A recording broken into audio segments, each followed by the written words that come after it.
What's going on, everybody? This is dkdynamite, and today we're going to be talking about secret missions and alternate endings within Black Ops Cold War. We're also going to be talking about PlayStation 5 special editions, one which may actually include Cold War, and lastly I'm going to show you how to get your hands on a free beta code for Black Ops Cold War multiplayer. Now, thanks to the alpha a couple of days ago, time is seriously flying by quick. We're only like 2.5 weeks away from the multiplayer beta, which is awesome to hear, and today is also my first non-zombies video in almost a week now. There has been so much zombies content to cover over the past couple of days. Hopefully you've enjoyed that, and plenty more to come over the next few days since we still have yet to see the official Black Ops Cold War zombies reveal. But before we jump into the main topics, be sure to hit that subscribe button down below because about 80% of you that watch my videos aren't subscribed. Make sure you guys are getting notifications every time I update you on Black Ops Cold War. And also an update on my merch real quickly. You guys know my merch has now moved over to Teespring, which means you can see all of my merch products right below my videos here on YouTube. I now offer masks with my logo on them, but you can also find my merch with the link down below in the description. First and definitely foremost, when it comes to the Black Ops Cold War campaign, this is honestly some pretty interesting information, and there's something that you guys may not have thought of yet, so bear with me here. So according to Raven developer Dan Vondrick, who spoke to PlayStation Magazine just a couple of days ago, players can obviously unlock and get side missions as they continue to progress and play through the main campaign, and the campaign has a lot of player choices compared to the past Call of Duty games, which are obviously more linear experiences. Players can pick their own characters and set those characters up for a multi-ending story, but Dan Vondrick didn't stop there. He went ahead and said that side missions in the game have another level of depth to them that we just haven't heard about yet. So here's his official statement from the PlayStation Magazine. I was like, dude, if this was an 80s game, you would have to solve some kind of puzzle. People thought I was crazy. Now you have to use evidence to solve these puzzles, and that'll unlock a different part of the side mission. So even here we wanted to make a callback to the 80s. Vondrick also said that Black Ops Cold War's campaign is breaking out of the normal traditional Call of Duty structure. So you know what this reminds me of is Pawn Takes Pawn. You guys probably didn't even think of this, but there are quite a few 80s games on Pawn Takes Pawn right now. Chopper Command, Hacker, Zork. I'll probably see a couple of more in the next few weeks. So what if Pawn Takes Pawn is serving a bit as a metaphor, or essentially foreshadowing what we are going to see in Black Ops Cold War's campaign, where maybe we're going through a side mission, it's traditional gameplay, but then towards the middle or end of it, we have to go through a very interesting puzzle, which may resemble a game like Zork, and if you beat that puzzle, you unlock another part of a side mission, or another mission entirely. That's gonna be very interesting, and I can almost assume that the Platinum Trophy in Black Ops Cold War will likely require us to beat all of these 80s-like puzzles. So what's funny about this, if you guys are an old schooler watching this video, you guys will have a bit of an advantage over these puzzles like this, whereas someone that's young like me, maybe in their 20s, they're gonna have to learn how to play some of these 80s games. Now I think what's amazing about side missions, or these secret missions as the Raven developer is talking about, is that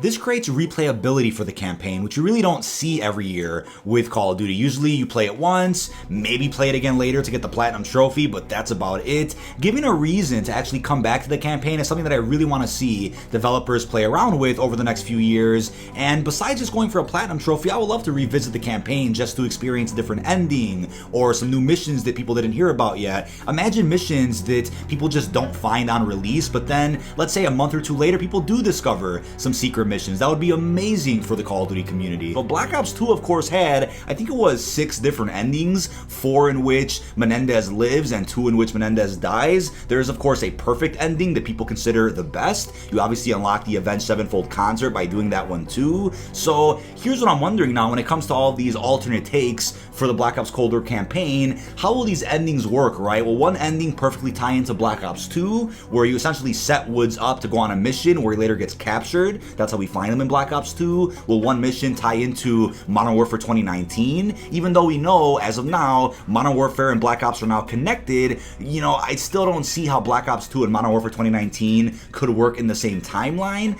but maybe we'll just have different timelines going forward that branch off of Black Ops Cold War. Maybe that's how Activision wants to handle the Call of Duty franchise going forward. Show respect to Black Ops 2 by having an ending tie into that, but maybe the perfect ending or the canon one could be one that just ties into Modern Warfare 2019. There's even a possibility that one of those endings could tie into zombies as well. Maybe that's how something goes on with that, you know? A lot of questions, but I'm sure they'll all be answered fairly quickly when this game does drop. Another big question mission is about David Mason. He was born in 1979, and Black Ops Cold War is obviously going to cover the grounds between 1968 and about 1983, so there's plenty of opportunity in there to cover the birth of David Mason. You know, Mason may reference it throughout the campaign, or you may read some intel somewhere that talks about him, and I'm wondering what the future of David Mason could be, because as I've said many times before, I just don't think Black Ops Cold War is a one-off type of game. We're expecting this game to be one of the most successful in recent years, probably even more successful than Modern Warfare was for a number of reasons, so I'm sure sequels will probably be warranted for this new Black Ops story they're telling. So with that being said, would they want to be held back and not be able to tell a sequel to Black Ops Cold War since they have to worry about the canon of Black Ops 2? That's why I was suggesting that the canon ending can go in a different direction, while there could be another ending that still respects the original canon and legacy of Black Ops 2. A lot of people out there have also said that they would love to see David Mason teaming up with Task Force 141, obviously in the Modern Warfare universe. So maybe Modern Warfare 2 or 3 in the next couple of years could show some familiar Black Ops faces teaming up with the squad and Captain Price. That would be awesome to see. Now, I also think in the future it is possible to maybe see a true sequel to Black Ops 2. Not Black Ops 3 or 4 that we have now, but essentially the real Black Ops 3, a game that really picks up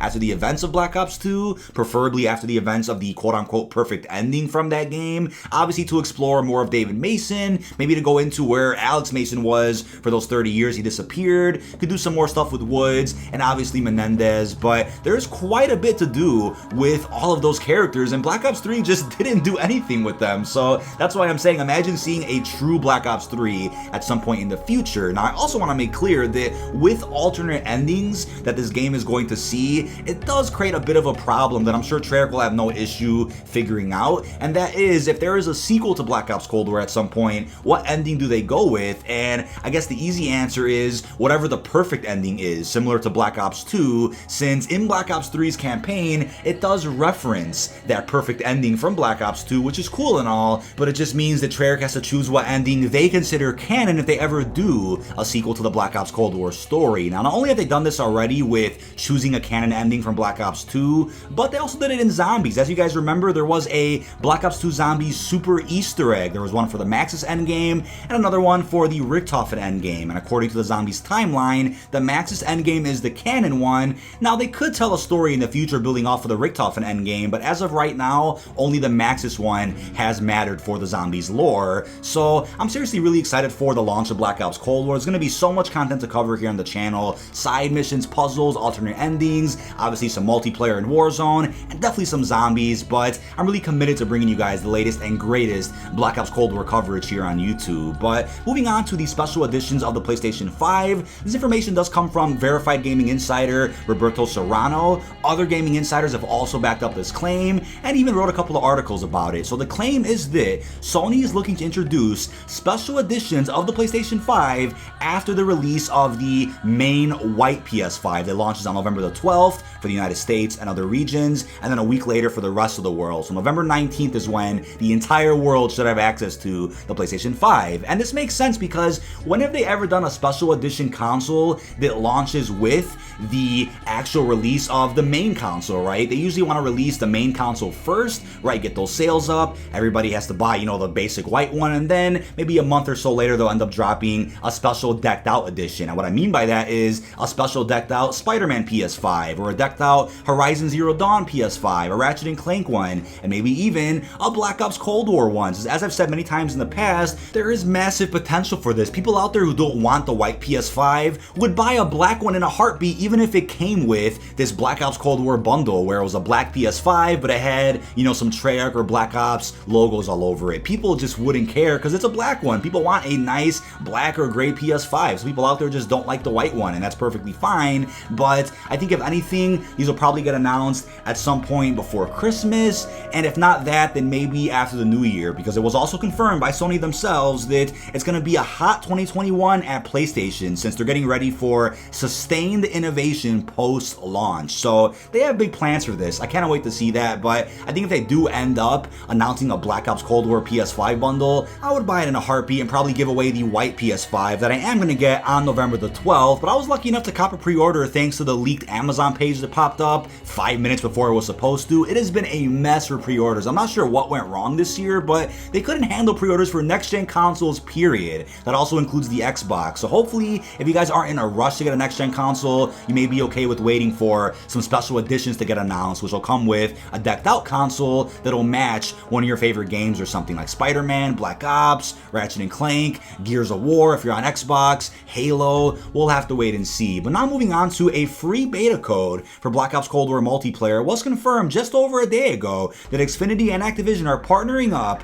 to provide Xfinity subscribers with Black Ops Cold War early access beta codes. If you are an Xfinity subscriber, head over to xfinity.com/Call of Duty to register for a unique beta code. And it's a bit unfortunate because in recent years, Xfinity did this, but they would also provide people with, I think, 4 additional codes to give to your friends. But I guess this time around, they're not going to do that since it is a open beta after a certain period of time. It's only early access with codes for like 3 days. So I kind of get why they're doing that, but still very generous of them. If you guys do have Xfinity Internet or Xfinity Cable, go online now and get your free beta code. If you don't need one, give it away to somebody that does. It's very generous of them to do that. But let me know what you think of all this down below in the comment section. It's been dkdynamite. So much to look forward to in regards to Black Ops Cold War, from campaign, multiplayer, zombies, and definitely Warzone. Plenty of coverage coming up here on the channel. Really hope you've enjoyed, and peace out, everyone.